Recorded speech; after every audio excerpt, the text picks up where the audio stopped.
Atenção, emissoras componentes da Rede Globo, para a contagem de 8 segundos.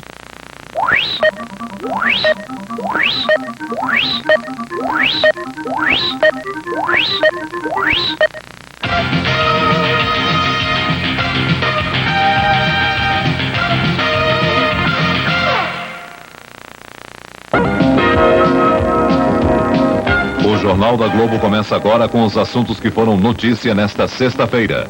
Um temporal interrompe a missa que o Papa rezava para 250 mil pessoas em Miami. No Chile, protestos e prisões marcam os 14 anos do golpe que derrubou Salvador Allende. O secretário-geral da ONU chega ao Irã para negociar uma trégua na guerra de 7 anos com o Iraque. O Ministério da Saúde vai liberar provisoriamente a importação do AZT usado no tratamento da AIDS. O senador Mário Covas, líder do PMDB na Constituinte, é internado para exames no Instituto do Coração, em São Paulo. Agora, as notícias da noite. Começa oficialmente neste sábado a fase de flexibilização do Plano Bresser. E a lista de produtos com preços liberados já foi ampliada em milhares de novos itens.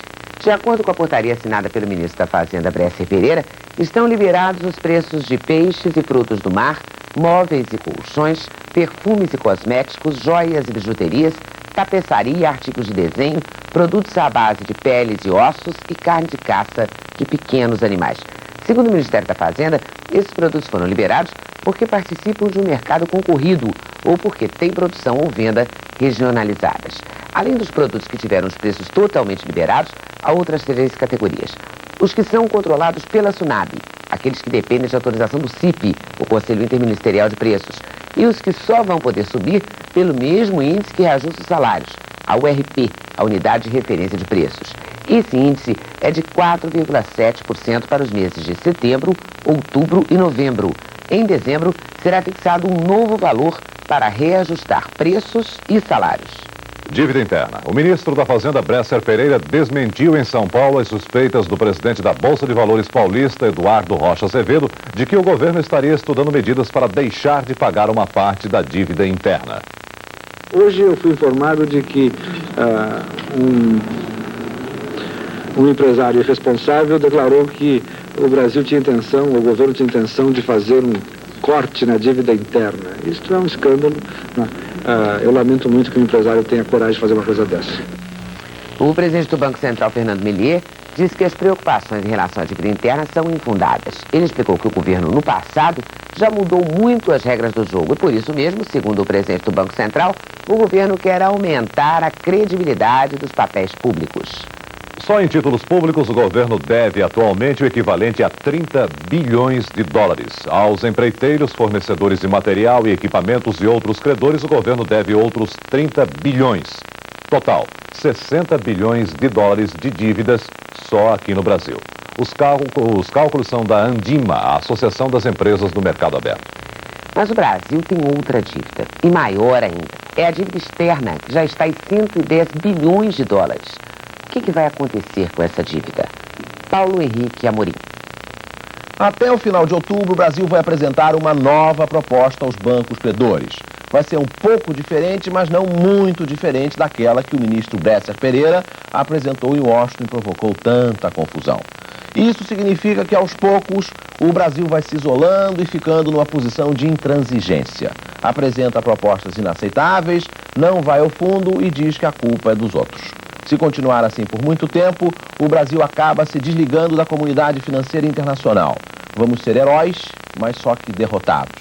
Porque quem saiu da comunidade financeira internacional, por exemplo, foi o Peru. E quem está indo para lá, aos poucos, é a Argentina. Depois que o presidente Alfonsín perdeu a eleição para os peronistas e achou que a melhor solução era adotar o programa dos peronistas. Está chegando a hora do Brasil escolher. Ou vai para a primeira divisão, onde ficam os países ricos e os nossos bancos credores, ou vai para a segunda, na estimulante companhia do Peru e, quem sabe, da Argentina. Quem não gosta de dinheiro novo? Aquelas notas com cores vivas, cheirosas e escorregadias são quase irresistíveis, não é mesmo? Mas para qualquer banco central, cédula nova rima com emissão, que por sua vez rima com inflação. Jô Soares. E algumas notas novas do cruzado estão soltando tinta nas mãos. Não são falsas, não, verdadeiras, soltando tinta. Eu tenho a impressão que estão emitindo com tanta rapidez que não está dando nem tempo para secar. Esperto, boa bola do Tato. Cruzamento Mariovaldo. No vacilo, olha o Palmeiras chegando, ajeitou, bateu. Gol!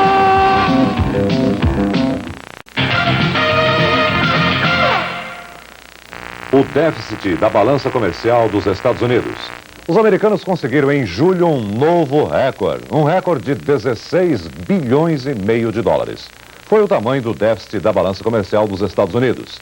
É mais do que o Brasil pretende gastar em 87 com as importações. O péssimo resultado da balança comercial dos Estados Unidos em julho decorreu do aumento das compras de petróleo e da queda das exportações em quase 50%. Segundo o Departamento de Comércio, o déficit comercial dos Estados Unidos nos últimos 12 meses já atingiu quase 170 bilhões de dólares. Uma decisão inédita da Justiça Gaúcha. Foi suspensa a penhora das terras de um pequeno agricultor no município de Júlio de Castilhos, a 390 quilômetros de Porto Alegre. Luiz de Doné Lau, proprietário de 6 hectares de terra, fez um empréstimo na Ford Financeira e não pôde pagar. A financeira conseguiu, na justiça, a penhora das terras. O juiz José Maria Tessheimer suspendeu a penhora. O juiz aceitou o argumento da advogada Bernadette Lau Kurtz de que a terra é um instrumento de trabalho do agricultor e o Código Civil proíbe a penhora de qualquer instrumento de trabalho. A polícia paranaense prende o ex-presidente da Claspar, a empresa de classificação de produtos agrícolas do governo do Paraná. Omar Caran é acusado de desviar 49 milhões de cruzados da Claspar para uma empresa de administração dele. Omar estava com prisão administrativa decretada desde março e foi preso hoje em São Paulo, onde é sócio de uma transportadora. A volta dos grupos de extermínio no Rio. O novo secretário de Polícia Civil, Hélio Saboia, tomou posse e já foi desafiado pelos grupos de extermínio. Hoje, 18 corpos perfurados a bala foram encontrados na região metropolitana. No município de São João de Meriti, na Baixada Fluminense, 2 corpos amarrados chamaram a atenção da polícia. Sobre eles, havia um cartaz com a seguinte frase: "Bem-vindo, novo secretário Saboia". Agora à noite, o novo secretário comentou o fato. Ele disse que esses assassinatos vão ser apurados como todos os outros crimes. Futebol. A largada da Copa União, que reúne os 13 clubes de maior torcida no país. Cruzeiro de Minas e Palmeiras fizeram agora à noite no Pacaembu, em São Paulo, o primeiro jogo da Copa União. E deu Verdão 2-0. Veja os gols do Palmeiras com a narração de Luiz Alfredo. Adalberto pedindo bola na área. Foi pro Rodinaldo, olha aí, toque! Gol! Tato! Toque de primeira na pequena área, gol do Palmeiras. Corre pra alegria. Primeiro gol do jogo. Tato, camisa 7. Faz a festa da torcida do Palmeiras no Pacaembu. No replay você confere. O desvio de cabeça, ele de primeira cutucou, botou lá dentro. Tato. O Genilson marca em cima. Esperto, boa bola do Tato. Cruzamento Mariovaldo. No vacilo, olha o Palmeiras chegando, ajeitou, bateu. Gol! Mauro! Mauro faz 2-0 no Pacaembu, num erro incrível da defesa do Cruzeiro, você vê no replay. Ele ajeitou, ameaçou e praticamente colocou. Fez um golaço, Mauro. Corre pra alegria, Mauro. Se nós tivéssemos uma representação absolutamente legal, nós teríamos mais de 100 deputados.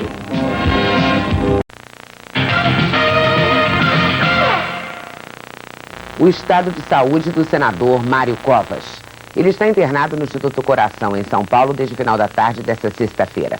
O senador, que já teve um infarto no ano passado, sentiu-se mal em Brasília e viajou a São Paulo para exames. O senador Mário Covas deverá ser operado neste sábado. O senador Mário Covas continua sendo submetido a exames. O boletim médico divulgado às 10 horas da noite revela que a dor que o senador sentiu de manhã antes de embarcar para o Rio de Janeiro era uma angina do peito. E através de uma cinecoronariografia, os médicos constataram também uma doença coronária. Isso significa um estreitamento da artéria esquerda do coração que está sendo obstruída. Este fato preocupa muito os médicos, segundo o cardiologista Adib Jatene, porque a artéria direita do coração do senador já está entupida e há possibilidade de infarto. Por isso, é quase certo que amanhã o senador será submetido a uma cirurgia cardíaca para implantação de ponte de safena. Feita a cirurgia, o senador deverá permanecer aqui no INCOR por mais 10 dias. O novo ministro da Reforma Agrária, o presidente Sarney, já está pensando no nome do sucessor do ministro Marcos Freire. Agora à noite, o ministro-chefe do Gabinete Civil, Ronaldo Costa Couto, esteve com o presidente Sarney e comentou um dos nomes que estão sendo cogitados. O do vice-governador de Pernambuco, Carlos Wilson. O vice-governador Carlos Wilson tem credenciais para ocupar cargos públicos de relevo nesse país. É um homem qualificado, é um homem dotado com densidade política. Agora, realmente, a consideração de qualquer nome cabe ao presidente Sarney. Constituinte. O governador de São Paulo, Orestes Quércia, quer que a nova Constituição fixe uma representação maior de São Paulo no Congresso Nacional. Hoje, o governador paulista passou o dia em Brasília. Ele levou a proposta ao relator da Comissão de Sistematização, deputado Bernardo Cabral, e ao presidente da Constituinte, deputado Ulisses Guimarães. Eu acredito que é uma questão até de direito, né? Se nós tivéssemos uma representação, por exemplo, absolutamente legal, nós teríamos mais de 100 deputados, porque nós temos o Senado que tem a representação majoritária, são 3 senadores cada estado. O estado pequeno tem 3 senadores, o estado grande 3 senadores. Agora, a representação na Câmara não, ela tem que ser proporcional.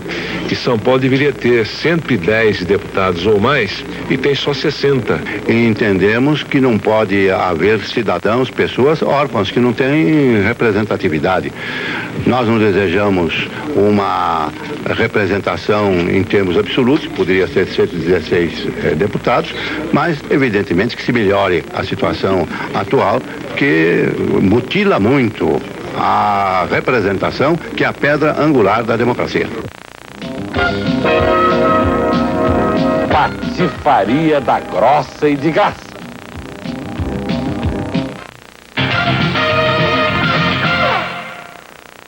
As relações entre o Brasil e a União Soviética. O embaixador soviético no Brasil, Viktor Isakov, foi homenageado esta noite em São Paulo por mais de 400 líderes empresariais. Viktor Isakov falou à imprensa à tarde. A política de abertura na União Soviética foi o principal tema da entrevista coletiva do embaixador Viktor Isakov hoje à tarde. Ele disse que as transformações na União Soviética são profundas e revolucionárias e que os brasileiros deveriam se interessar mais pelo assunto. Sobre as relações diplomáticas com o Brasil, o embaixador falou sobre a visita que o chanceler soviético fará ao país no fim do mês. Ele também comentou a situação da dívida externa brasileira e o anúncio do domínio do ciclo nuclear pelo Brasil. Todos os amigos do Brasil e todas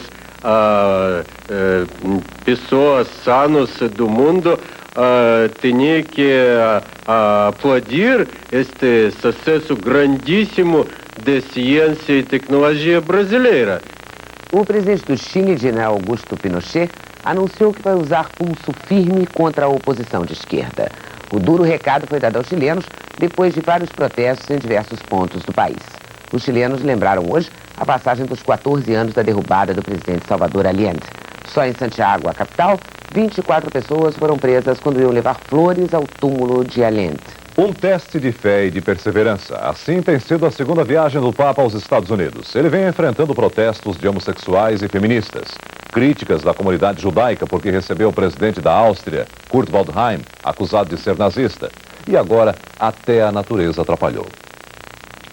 Uma chuva forte abreviou a missa ao ar livre hoje em Miami. Protegido por um guarda-chuva, o Papa tentou acabar a missa, mas um raio pôs tudo a perder. Não muito longe dali, no Texas, onde o Papa vai rezar missa domingo, tudo foi abaixo. Um cinegrafista amador filmou o momento exato da queda de 2 torres de 30 metros de altura por causa de uma ventania. Ninguém se machucou. Mas o Papa está disposto a enfrentar tudo. Ele chegou a Carolina do Sul, onde amanhã vai rezar missa numa universidade, reduto de protestantes. Na Carolina do Sul está a menor comunidade católica dos Estados Unidos. E o Papa vai encontrar uma campanha com anúncios em jornais e rádios, em que os protestantes o chamam de anticristo. Em Nova York, o filme O Quarto Protocolo, inspirado no livro de Frederick Forsyth, faz sucesso. Paulo Francis. A espionagem é a pornografia oficial do nosso tempo. O agente secreto pode fazer toda espécie de patifaria com a permissão secreta do seu governo. É o sonho de muita gente e rende fantasias sem conta em literatura e cinema. No Quarto Protocolo, um filme com Michael Caine, os soviéticos querem provocar um acidente nuclear na Inglaterra para rachar a aliança anglo-americana. Evidence, can't you read? That metal disc can only be used as... Michael Caine conta o complô dos russos ao seu chefe no serviço secreto. Caine é o herói proletário e patriótico tentando injetar um pouco de vida no aristocrata decadente e efeminado. Recebe um não decisivo. Neste tipo de filme, até o espião soviético é sexy. Ele usa esta pobre mulher para fabricar a bomba, faz amor com ela e depois a despacha para o outro mundo. Mal como um pica-pau. Mas Caine resolve investigar tudo por conta própria. Descobre o gatilho da bomba. Daí por diante é a correria e a pancadaria habituais. A aliança entre os Estados Unidos e a Inglaterra é salva. O suspense é fácil de suportar. Mas Michael Caine, como sempre, está ótimo.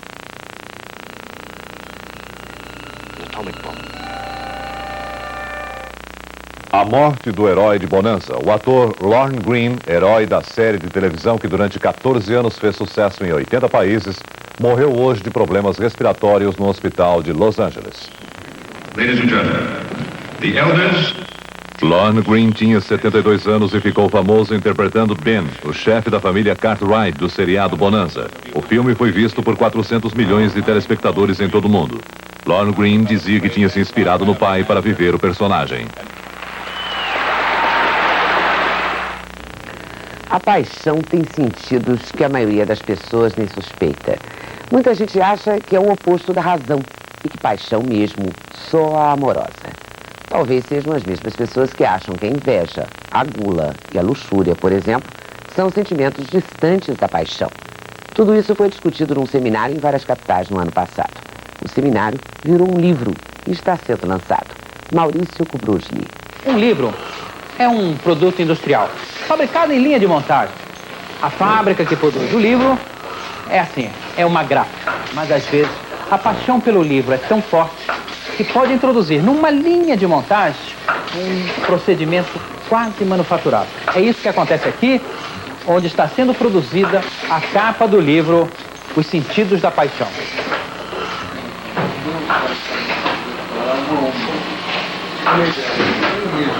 E a capa não é a única coisa especial desse livro. Ele reúne as conferências de um seminário que aconteceu no ano passado, no Rio, em São Paulo, Brasília e Curitiba.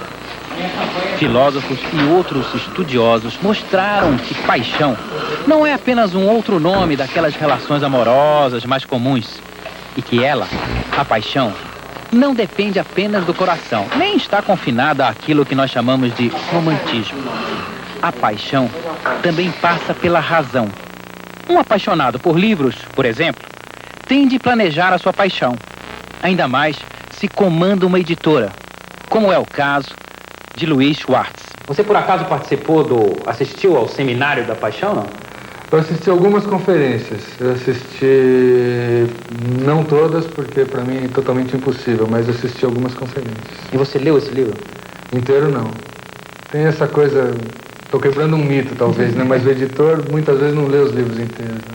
Ô Luiz, essa sua paixão por livro é uma coisa muito antiga? Deve ter começado com os meus 14 anos de idade e tal, mas acho que com o transcorrer da minha vida profissional tende a piorar a cada dia, né?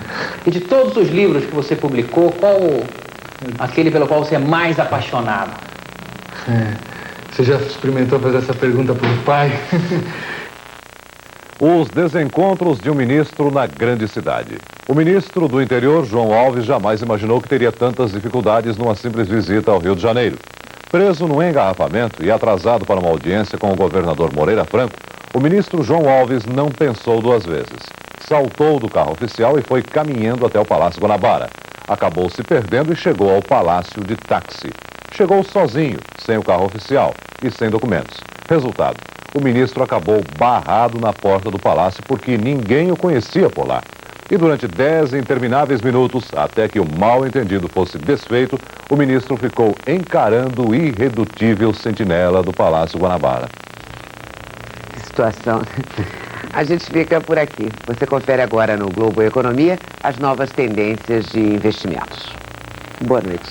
O Jornal da Globo volta na segunda-feira. Boa noite, um bom final de semana. ZYB 850, Rede Globo, São Paulo. Amanhã, 1 da tarde, Jornal Hoje.